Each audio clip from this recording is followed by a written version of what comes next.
Celtic head into the fourth Glasgow derby of the season, knowing that all 3 points will mean it's just about done and dusted in terms of this season's league title. And here to chat it through with me is James as we do the countdown to kick-off show. James, your initial thoughts ahead of Sunday's game?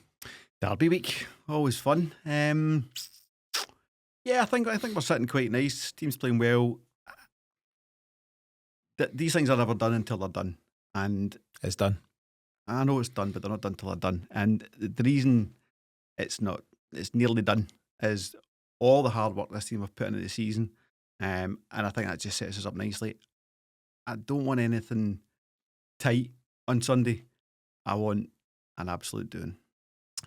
What do you expect the mood is in the camp right now? Celtic have had this, I think it's been a great season so far overall. Some bumps in the road, some ups and downs, no doubt, but it's been pretty exciting, and there's obviously still a bit to go and some trophies hopefully to lift. But what do you think the messaging will be and the feeling amongst the players up at Lennoxtown ahead of this one?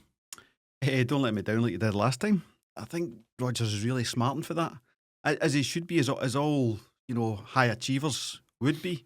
Now there was a lot in the context of that game in terms of we'd taken the cup, we were progressing in Europe, we were rotating the squad to keep ourselves fresh for Europe when that was coming back on. So it's understandable but not forgivable. I think I maybe even used that phrase in the weekly show. And Rodgers will understand it but not forgive it, and will have them motivated going into this. But not one player in the squad will need to be told, you're on the cusp of closing this league out 4 in a row, putting yourselves forward for yet another treble if we can keep winning the cup. I don't think there's any motivation required from Rodgers, but you'll still be delivering it. Yeah, 16 points clear as it stands, and it would be 19 if we get the win on Sunday, and it would be done and dusted. But were you surprised at just how poor we were? So last time out, 2nd of January, 3-0 defeat at Ibrox. Yes, in the midst of everything else in terms of still hoping to qualify at that point for the latter stages of Europe and what became the Bayern Munich tie. But the way we lost, I always talk about there's ways to lose games of football. That wasn't the way. No, and I think after half an hour you knew what was going on, and it can happen in football. Bayern lost a game to a real low league team, lower position team themselves just a couple of weeks ago. So it can happen in football, and it's just about how you respond to that. And we've responded fantastically. We responded by qualifying for the playoffs. We responded by taking Bayern as close as we did, by progressing how much, as much as we did as a unit. So I'm happy to wrap the context around it. But we had the cushion. If that was 3 points to let them come back level, I think it's a different game. Now, players shouldn't be taking the complacency of a cushion, but it's where do you want to, prioritise in terms of your focus. And I think our priority then in that occasion was preparing for the European games coming up. Do you think just a bit of human nature kicked in? The fact that I can't remember what we were ahead at the time, 10, 11, 12, something like that. And yes, we had maybe half an eye on European stuff. You're at Ibrox, no Celtic fans there. You concede to go 1 down. Do you think it just at that point, it's not understandable, that's the wrong term, but you can see why the result ended up what it was? Yeah, I mean, there's a lot into that, but this can happen to any team, to any great team as well.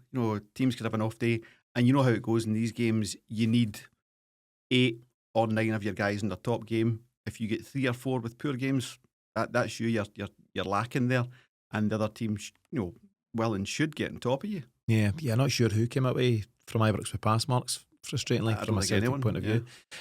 You compare the 2 seasons, Celtic, I'll caveat this, it's okay to get annoyed about that individual result, but at the same time, you've got to praise Celtic for what we've done this season.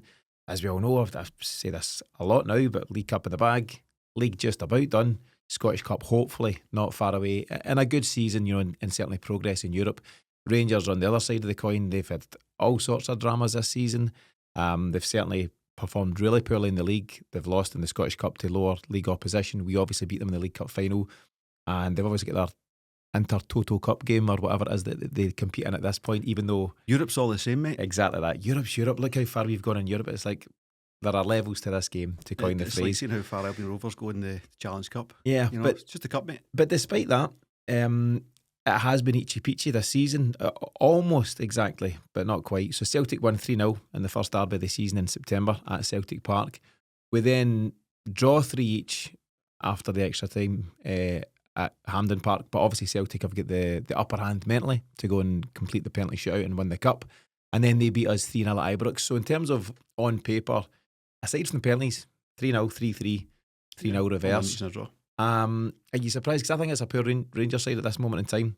Are you surprised that it's actually, in terms of those recent results, as close as what it has become? I think there's a psychological dysfunction at Ibrox in terms of that team, where they show they can put the dig and the drive and the determination into games when it's a decent occasion. Europe, typically away from home, actually in Europe, but in the kind of Europa Cup, they're able to get themselves up for that. And Europa League, you've fallen into the Intertoto chat. Europa League. I did. I genuinely can remember the name of that tournament because we're not in it. And games against us, so that the reason.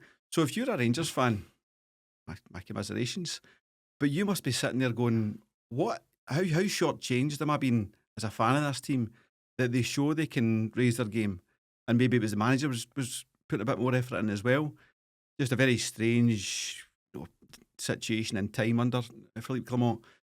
So I'm not that surprised. The problem is they can get picked off by smaller teams.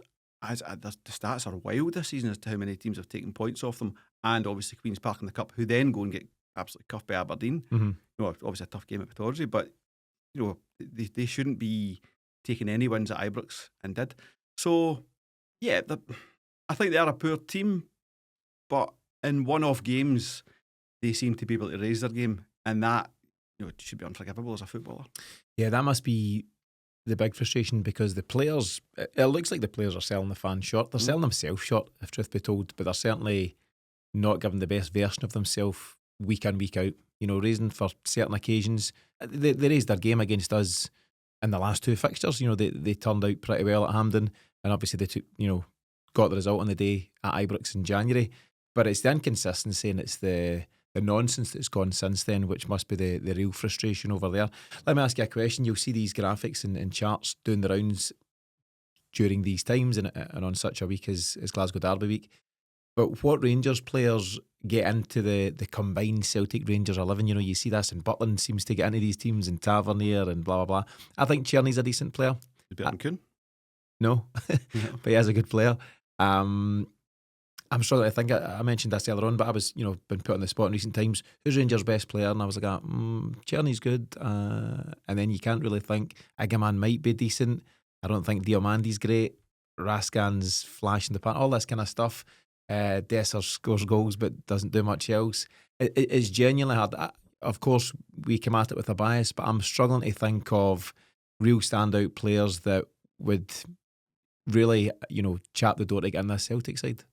So, you can look at it from a different angle. Where are we weakest, right? So, it's not midfield, it's not striker, it's not left wing, it's not right wing, it's not left back, it's not right back, it's not right centre half. Maybe a question mark over Trusty. Is their left centre half better than Trusty? I don't know who it is. I don't know who it is. It might be Proper, Suter, Balogun. If it's Proper, no. Tavernier might be in the centre of defence. Yeah, I think he's right. I think Balogun is a decent defender, by the way. I think he's the best defender, but he's just too old. He's not got the legs, and he showed that having getting sent off for pulling Maeda back. Mm-hmm. I really don't rate Suter. I think he's just a big, honest pro, if that's the right term. Proper, wow, not for me. So maybe you'd have Suter challenging Trusty, but better than Trusty?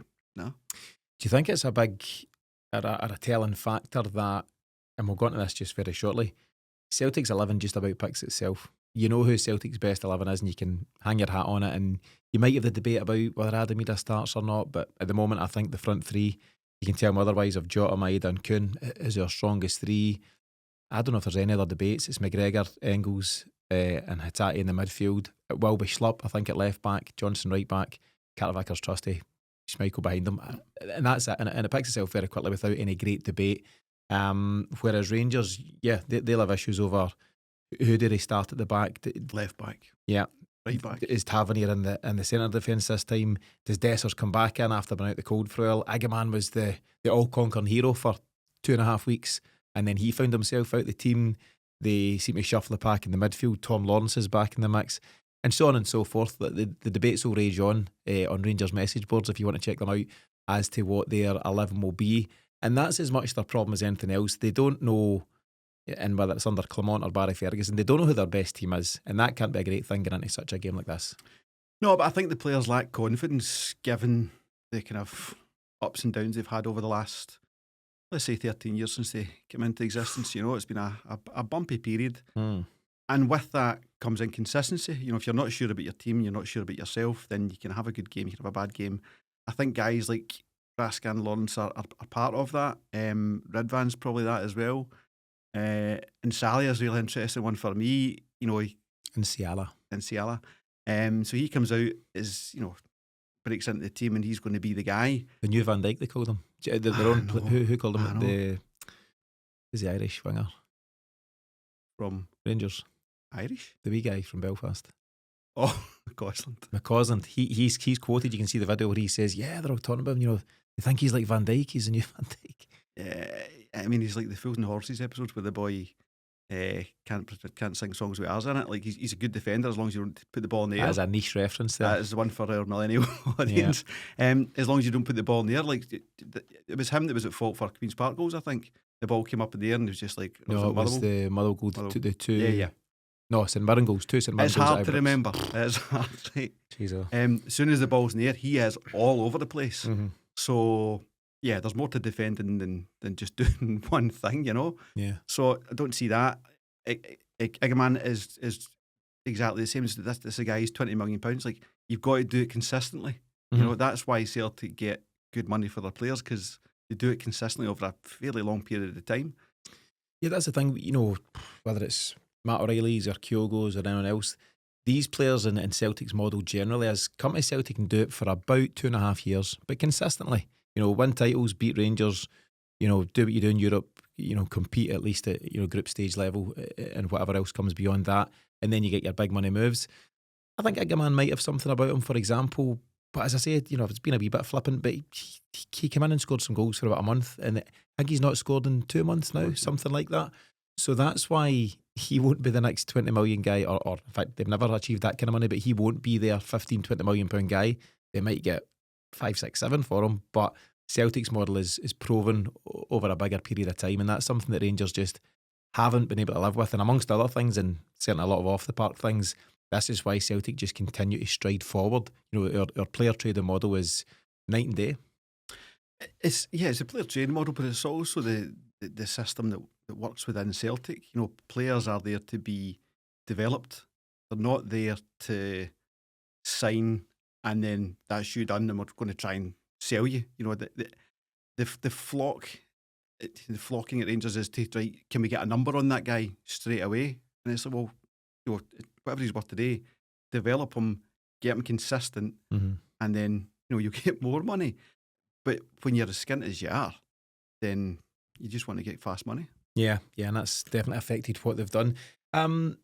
Before we kick on then, just from the 11, as I said, do you see any changes to that 11 that are rhymed off? Any notable roles for guys off the bench, whether it's Daizen Maeda, Luke McCowan, Yang, how could I nearly forget?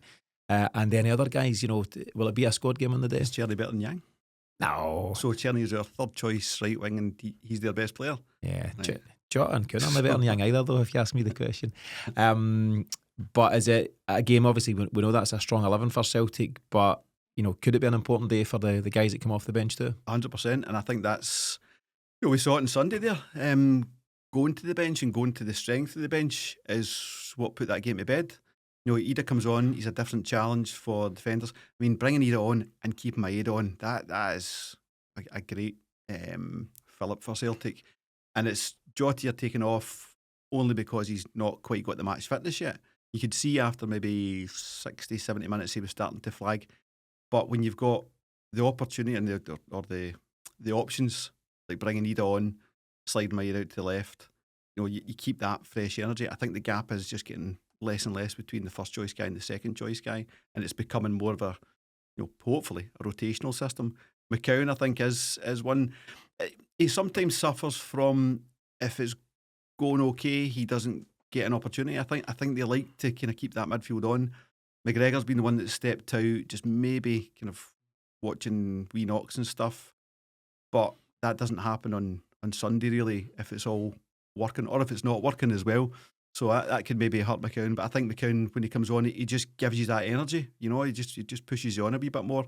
And it was his energy and Yang's energy that were pushing that left back, who did a good game and then made a poor clearance. McCown picks it up, gives it to Yang back to McCown, and we're in for a goal. Yeah. So yeah, I think the bench has a big part to play. And we're also talking about a bench that is without Bernardo, who I think is an outstanding player. Yeah, and the chat is that after this game in the international break, he should be back in the mix. And James Forrest shouldn't be far away, and let's see how that goes. I want to focus on three players who I think we're all pretty sure will start the game, and just for your general thoughts on them. Daizen Maeda, first of all, and we'll certainly cover him. He is the man of the moment. It's Arne Engels. I think it could be a big weekend ahead for him, and Jeffrey Schlupp, who will be brand new to this fixture.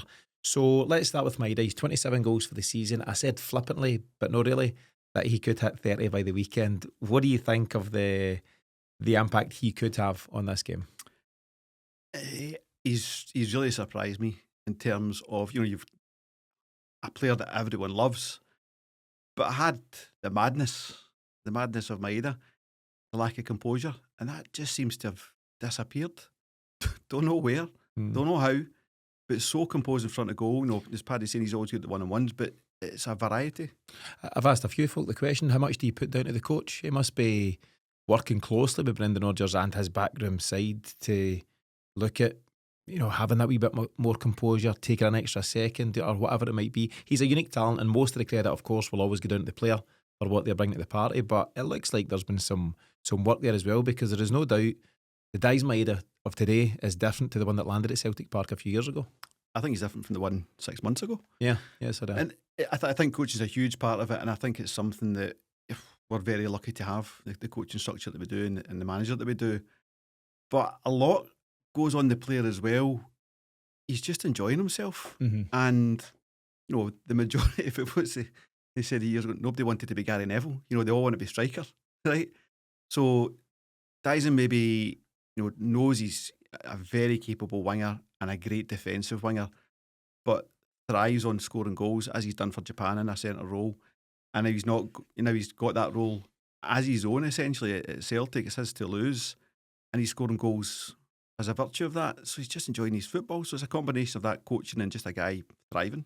He also seems very coachable. He seems a guy that just wants to give his all for the team. I've said this before, but he's a teammate's dream. He does all that work. And I do love the fact that, like all good players and good frontmen, he'll miss chances as well. But when he does so, he just picks himself up, or Rocky Bashiri picks him up, and then he just gets on with it. And his attitude's a breath of fresh air. And again, and it feels like it's every other week just now, but Brendan Rodgers was singing his praises as the example that he is to young players, because he does all the hard work going forward and all the fun stuff. Let's go and try and score a goal. He's equally as hard working coming back the way when he's trying to prevent guys from getting on the attack. And he is Celtic's first line of defence. He's the guy that would stop a John Souttar or a Tavernier or anyone else coming out with the ball. And he's just I never thought I'd find myself saying these words, but I just think Celtic are genuinely lucky to have him. He's a unique player, and sometimes players fit certain clubs, and he's the perfect fit for everything Brendan Rodgers is looking to do right now.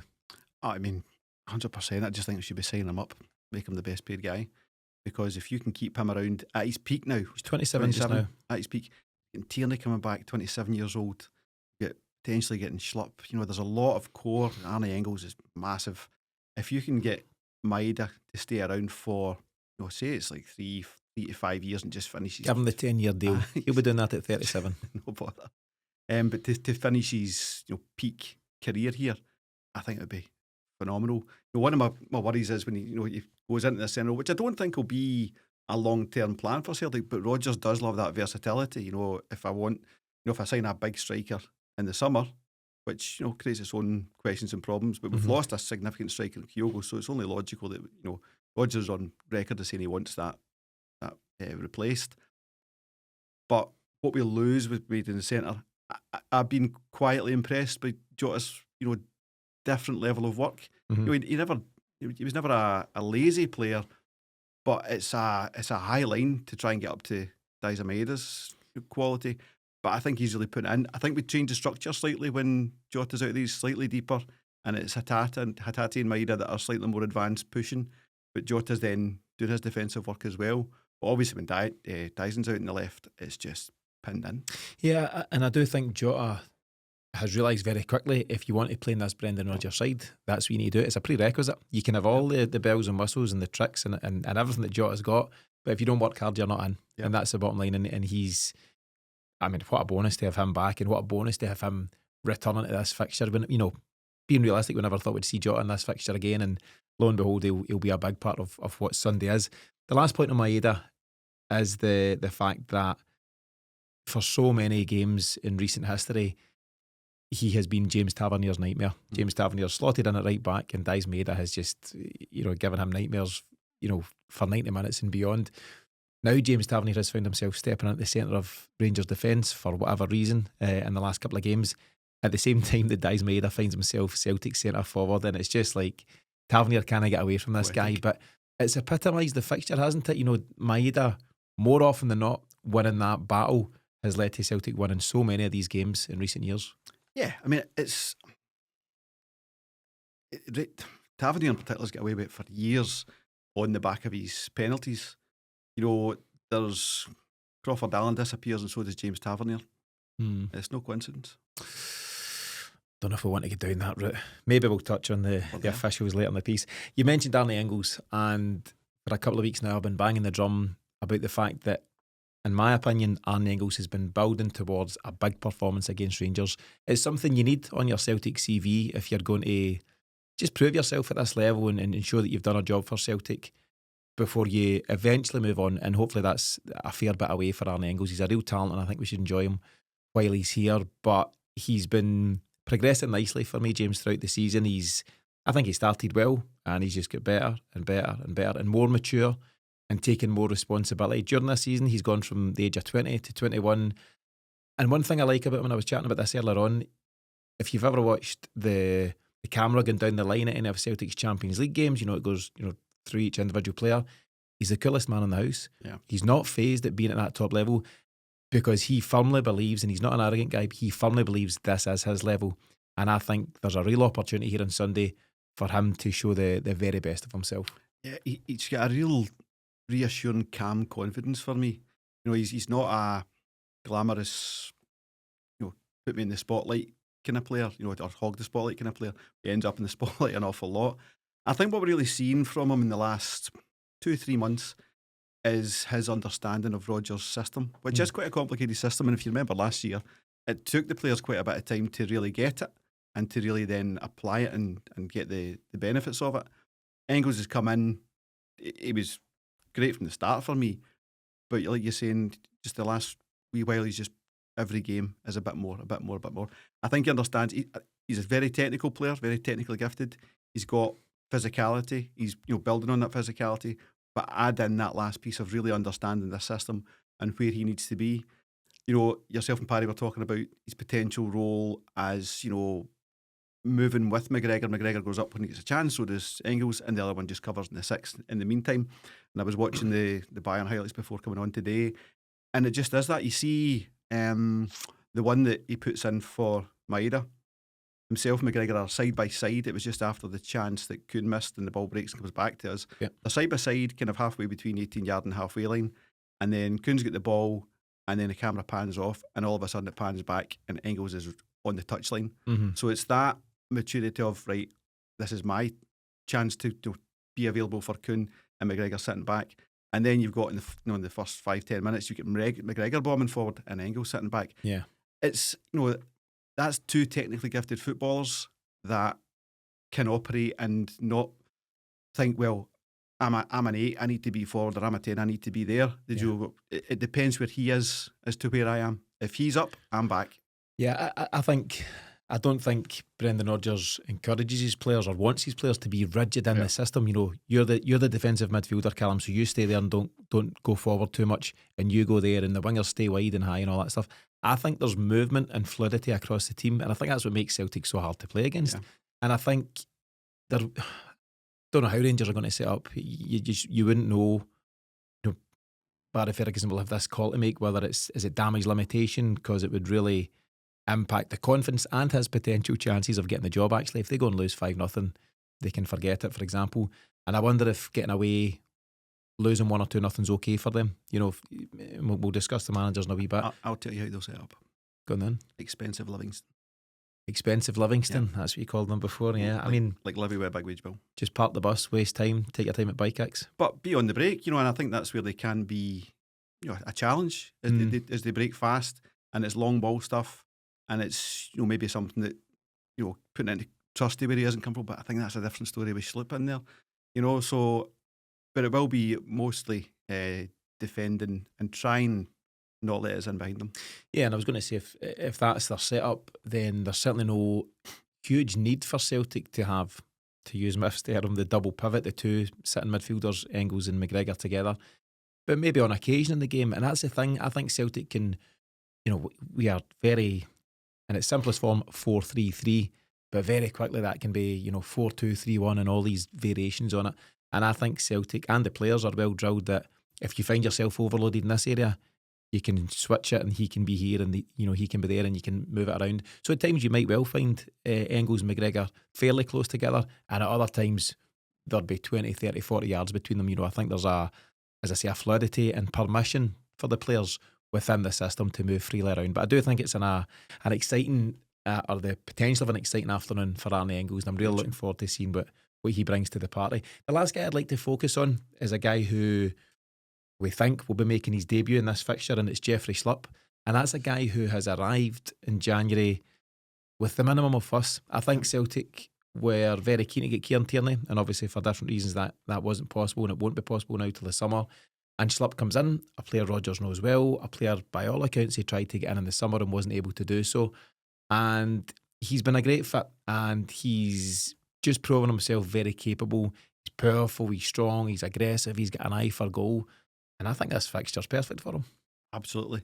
It is that, you know, that long out ball that Rangers would just, and a lot of teams would, you know, fire up to our, you know, left defensive side of things.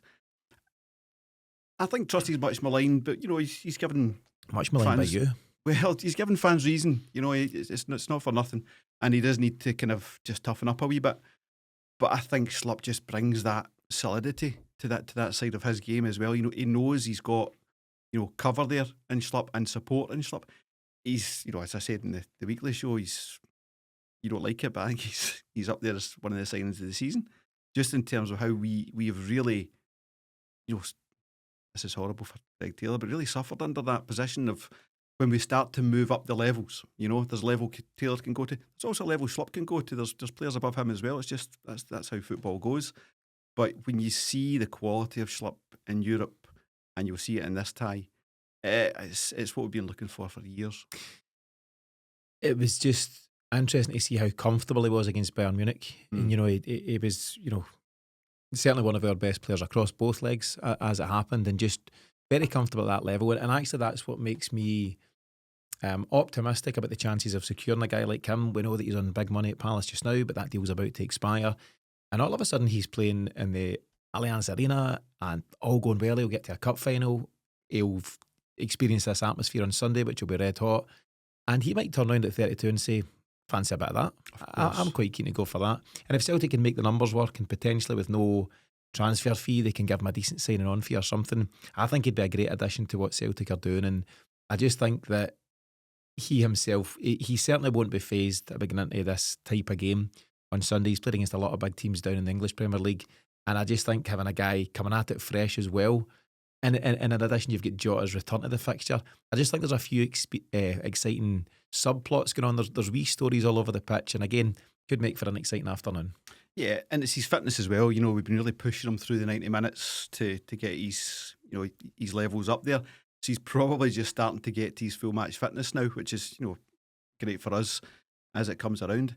But yeah, as a footballer, what do you want? Do you want to go and get mad money in Saudi, you know, or do you want to just really enjoy what football is all about? Saudi money, please.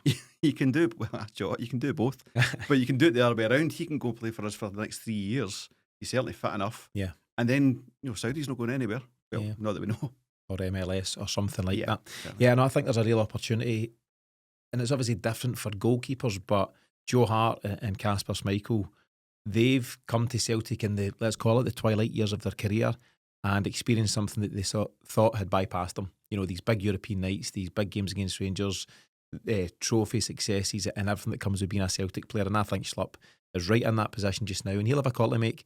But it sounds like the club are keen to make it happen in terms of what Brendan Rodgers' comments have been. And let's see, but there'll be no bigger game than Sunday to really whet his appetite. Yeah, we've got to utilise the freedom of contract part as well. So run the numbers not based on his weekly wage, but the fact that you're not going to pay any money for him. Mm-hmm. So give him a £3 million sign-on fee, give him 30 grand a week. It works out the same package he's on just now.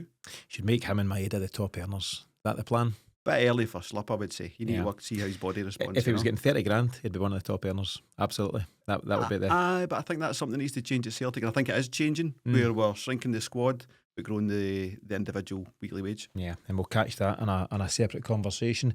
What about Rangers? Don't want to spend too much time on them, but who would be the danger men? We've spoken about Tierney, and I think he's a talented player. He's obviously just there on loan, and I wouldn't expect he'll be back next season, but he would be certainly one of the danger men, if not the most dangerous, although he's done next to nothing against Celtic so far. But I do think he's a decent player, so whether it's him or anyone else, who would you see as the dangers on the day? Yeah, I mean, like I say, they can break fast, and if you're getting balls out to Tierney and he's just looking to put another longish ball into whoever his striker is. So I think you've got to... Dessers showed against Fenerbahce last week, he's got an eye for goal. I think he scored a hat-trick, but 2 were offside. Is that right? I wasn't following that closely, but... 2 were off. I was watching it closely. I think he scored 1. He scored a goal, set up a goal. So, and it was hairline offside type stuff, so he could have been on a hat-trick. Mm-hmm. But the goal I did see him score... No, one of the offsides I saw him score was just great instinct. So he knows what the goal is. I don't think he's a great all-round footballer. He's not the kind of guy you want to have in your team because he doesn't bring enough to your game. But he's got a decent instinct as a striker, so you've got to watch that. And that is where CCV and Trusty need to do their job. Who else? Agaman? Well, it's one other. They're not going to play them both. Diamante's always been a walking red card for me, but I don't know if that happens on Sunday. Just a really clumsy footballer, over-aggressive, clumsy footballer, but has decent talent elsewhere, but just not somebody I would have in my team. He's a left winger. There you go. I was trying to genuinely... He scored in the League Cup final against Celtic. That guy? If you remember. You chat with something else, I'll get you his name, but yeah. But that aside, I've mentioned Raskan. I don't know if Connor Barron plays. He seemed to disappear. Now he's back in the side. There's a lot of that. Chefj, they seem to get excited about Chefj. So I don't know. Like on their day, obviously, like they'll be decent players. They've not landed at Rangers because they're absolutely useless. But as a team, and in terms of the level that Rangers as a club and Rangers fan base would want them to be, they're just so far off the pace collectively. They've got some good individuals, but as a unit, they're, as I covered earlier on, they're streets behind Celtic. Yeah, I mean, they've got, a bit of benefit that you've got Clement out. It sounds like his message was so muddled, it was difficult for players to really get on board or consistently apply it, because it maybe changed from time to time. So Alex Ray saying he'd lost the dressing room in March last year, a year ago. That's mental. Alex Ray said that. Aye, like it all started to unravel as long ago as that. Okay. So a really muddled message.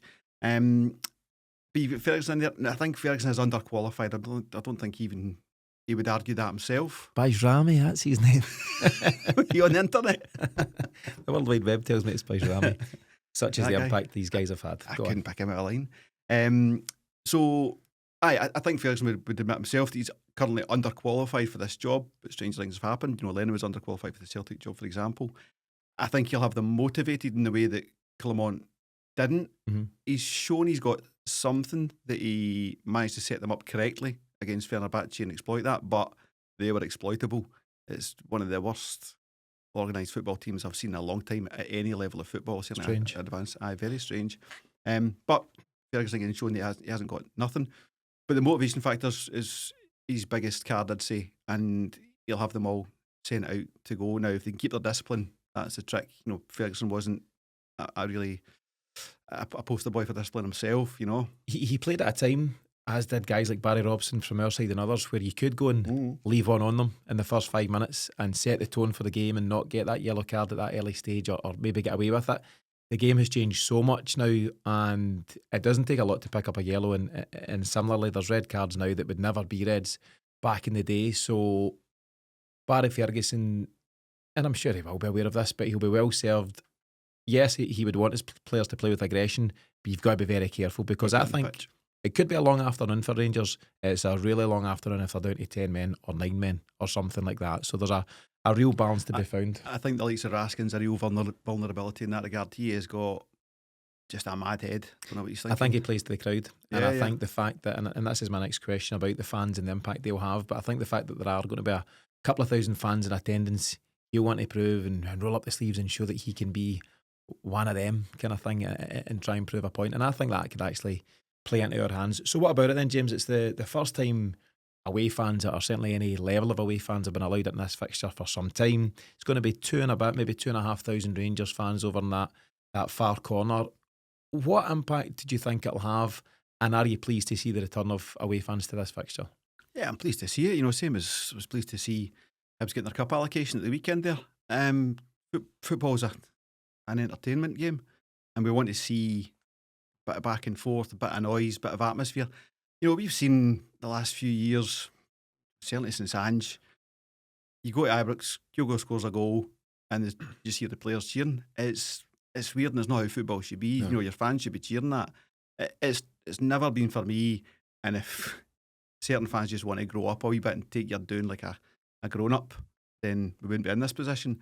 But that's then, this is now. I think this should be a starting point. We should continue to discuss growing that and having more Rangers fans at Parkhead and having more Celtic fans at Ibrox. I think it's the natural way things should go. But it definitely adds to the game. It adds to the occasion. I think it helps the players on both sides. It makes it more of a noise, just more of an atmosphere. It's an essential for me, and I'm glad we've got some way to resolving that. Yeah, and just to offer the other side, for a lot of us, one of our favourite Celtic Rangers games in recent memory was that night game under Ange, February 2022, I think it was. Yeah. It was phenomenal, and there was a lot going on at the time, and it was a kind of cold, smoky kind of night and stuff, and Celtic obviously get the big win, winning 3-0 without any Rangers fans in attendance. And I really enjoyed that, and I know you did as well, but I'm also really looking forward to what Sunday might bring, and the fact that we will have a bit of back and forth, and there'll be that kind of tension in the air, and that's what really helps make this fixture. And there's a fine line, and of course you don't want anything kind of more sinister and any the kind of hatred that can creep in and the sectarian stuff. That I don't believe that has a place, but I think the passion and the energy and everything that brings, when you're going head to head, I think that's something to really look forward to. What about the impact that will have on the players, or will it change things in terms of Rangers could try and sit in, but I don't think their fans would want them to sit in, for example, so they could coerce them into coming out a wee bit more than they'd like. Do you see that having an impact? It certainly shouldn't. They should hold their discipline. If they're instructed to sit and break, then sit and break. Don't let the fans get on top of you for that. Your own fans get on top of you for that. Remains to be seen. We haven't seen this in a while in terms of volume of fans. The 700 fans thing was an absolute nonsense. Yeah, it could happen, but I think that would be a real mistake if they let that get to them. Yeah, but it wouldn't be the first time at any club where fans have impacted and influenced what goes on in the park, and it's such a tense and fraught fixture at times that it could have a bearing at some point. Yeah, there may be things like guys going for tackles that they shouldn't and maybe coming in late and ends up with yellows and reds and things like that. Yeah, so we'll see. Managers wise, then, we've spoken briefly about Barry Ferguson. Again, I do this all too often, but I should have dug out the stat before coming on. But Brendan Rodgers' record against Rangers is incredible. I think now he's only lost 2 games out of 17 something, yeah, maybe even more. And his record very generally stacks up very well against Rangers. The fact that he is such an experienced manager, 52 years of age, been round the block and then some, against Barry Ferguson, who you'd have to call him rookie. And I say that with all respect in terms of what he's done at a lower level. He's not had any great success at all. He's managed at lower level, and in recent times he was out the game altogether, and I don't think he had any great designs on coming back. Of course, he couldn't say no when Rangers came calling. and it's been an up and down start to life. You know, he's had the good result against Fenerbahce, first leg, you know, and who knows how the other one will go. We're recording here on Thursday before the game's actually taking place. And he said defeats, is it Motherwell and St Mirren? St Mirren? No, St Mirren was Clermont, sorry. Yeah. Motherwell and I think it's just Motherwell. They beat Kilmarnock as well. So it's been up and down for him, and he's now going toe-to-toe with a real... I describe Brendan Rodgers as elite. I think he's an elite manager. So how do you think it'll play out in the battle of the two managers? Yeah, I mean, Rodgers was at pains to point out, and he was very noble, I suppose, in his comments for Clermont, never likes to see a manager sacked and all that stuff. But he said, his comment was, you know, this is Glasgow, and you need to be on top of your rival. So Rodgers totally understands that. If you're not winning, you're losing. Yeah, that's it. He totally understands that. And, you know, fair's fair. The only other person that might understand that better than Rodgers is Barry Ferguson. You know, he's grown up in this culture, this fixture, so he does know how important it is. But I just think there's such a void between the two teams at the moment. And there is. But it's funny, Rangers got the result against Fenerbahce last week, and it's like Barry out Foxes the great Mourinho and stuff like that. And in any one game, you know, the result can go for you or against you. But in terms of just leveling up their experience, the fact that Brendan Rodgers has got all the experience and all the credentials and all the experience of managing this fixture. Barry Ferguson's obviously played in it a lot. Managing it is a different situation. But at the end of the day, the options that Brendan Rodgers has at his disposal dwarfs what Ferguson has, and that should, and it doesn't always play, but it should be the difference on the day. Yeah, that and the fact that it takes us that one step closer to title. Football's about titles, you know. Cups are nice, but the bread and butter of football is a title, and our players are on the cusp of a title. So that's the driver. Now, there's pride at play for the Rangers players, of course, and particularly for Barry Ferguson and potentially employment prospects. But I think our driver is bigger, you know, because football is just about league titles and medals. Yeah, and Celtic, as we know, are going for a fourth successive title, so here's hoping that we can get that over the line. Don't want to spend too much time on referees, but they have been in the spotlight. There's been, you know, a reasonable bit of controversy in recent weeks, and it's Stephen McLean who's the man in the middle, and it's John Beaton on VAR. Any thoughts on their appointments in general, and also maybe, you know, you'll have seen the recent stuff from Willie Collum and what he continues to try and do in terms of cleaning up the games, maybe not the right term, but he's certainly trying to get, you very genuinely be looks, but trying to get more right than wrong, as you'd expect. Potentially controversially. Mm-hmm. I'm glad to see these appointments. Right? We know. You'll need to explain that. We know John Beaton is a Rangers fan. Mm-hmm. We know through a good friend of yours and mine that Steve McLean is a Rangers fan, and his brother played for Rangers. Mm-hmm. So would Aidan McGeady's brother be allowed to manage this fixture? Probably not. Don't know if he's got right. Yeah, I don't know if he does. But the reason I'm happy to see them is I think what Colin's been doing is, well, first and foremost, raising the levels of professionalism and saying, you know, that this is how we're going to referee games. And here's a nice wee video show for you at the end of every month for the games that you didn't manage so well in. I want to get to a position where a Rangers fan referees this game, or our game, or Rangers game anywhere, or a Celtic fan, vice versa. And it's the standards of professional integrity, standards of refereeing, the training they've gone through that allow them to be that referee, and then be those referees that go into European competition, go to World Cups, go to Europe, all of these things. Mm-hmm. It shouldn't matter at all that Beaton, McLean, whoever, were Rangers fans, Celtic fans, whatever it may be, if the right oversight is in place and the right level of training is in place. I think what Colin's doing here on Sunday is saying, right, there you go, there's the big fixture. We all know where your allegiances lie. Can you be professional enough to manage this fixture to a professional degree? If not, you'll be on the show next month. Do you really want to be on that show? Because Alan Muir didn't like being on that show, and I don't think Alan Muir's coming back. No, we're not seeing Alan Muir anytime soon. But I think you're right. I did listen to Willie Collum at the start of the season. I think it was the start of the season when he was on Super Scoreboard. He was doing a thing, him and Gordon Duncan. And obviously it's him and Gordon Duncan that do the VAR review show type thing. But he was basically saying, amongst other things, and I did enjoy various points that he made. He spoke about, he says, do you think referees work so hard to get through all the levels, and you do the juniors and the lower league and whatever else, you know, before you get to the Premiership? Do you think they work so hard to get to those levels to potentially blow it by being blatantly obvious to one or the other, you know, to Celtic or Rangers or anyone? else that a referee might support.